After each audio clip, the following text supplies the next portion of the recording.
Euskaltzainburua, diputatu nagusia, kultura sailburua, laboral kutxako ordezkaria, Pablo Agirre-Balzategi, Frantziskotarren izenean. Eskerrik asko gaurko honetan gerturatu zareten guzti hori. Eskerrik asko, Oñatiko udalaren izenean, edo, gu zorioneko sentitzen gara, nolabait, gaurko honetan hemen izatearen, ez da? Izan ere, guretzako, Oñatiko herriarentzako, 2018 bada urte berezi bat, ospatzen dira urte hurren bat baino gehiago, bi mendeurren, bata alde batetik Eusko Ikaskuntzaren sorreraren mendeurrena, eta horrekin batera Euskaltzaindiarena, ez da? Eta nola ez, gaurko hontan ospatzen dugun beste urte hurren berezi hori, ez da? 50 urte. Esan, guretzako Euskaltzaindiaren inguruan, niri ez dagokit zehaztapenetan sartzea, edo hemen zaudeteno badakizu ondo zelan egin duen Euskaltzaindiak eta ze garrantzi duen Euskara batuak eta estandarrak ez, garaiotan, aurrekoan entzuten genuen idazle famatu bati entzuten genion, benetan Euskalgintzan, Euskararen pixkat bilakaeran, osasunean, herri honetan egindan urrats handienetako bat, handien espaldin bada, Euskara batuaren sorrera izan dela ez, diputatu nagusiak da aipatu du ez,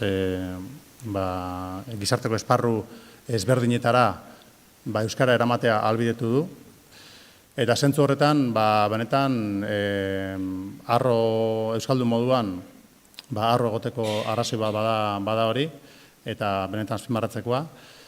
Eta nik azpimarratu nahiko nuke hemen, batez ere, Arantzazu beraren figura, ezta? Arantzazu duela 50 urte, Euskara batuaren pizkat sorrera ez ezik, izan zen nolabaiteko gotorleku, ezta? Garai urte gogorra ziren, frankismo garaia, eta zentzu horretan nik uste Arantzazuko Frantziskotarre beraiek ere ekarpen handia egin zutela, hemen nolabait garai gogor haietan horako babesleku, gotorleku moduko bat sortzeko, eta honek lekuak berak ere nik uste baduela esanai berezi bat, simbologia berezi bat Arantzazuk.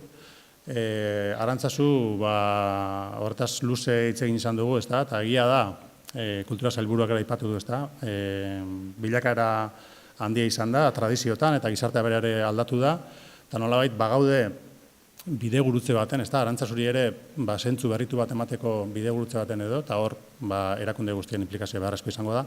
Baina Arantzazu batez ere izan da espiritualtasuna, izan da euskera, izan da kultura, izan da artea, hor daude Oteizaren apostoluak ere, oraintxe 50 urte beteko dira ipiniziala, eta hori ere izan zen nolabait iraultza txiki bat, ezta?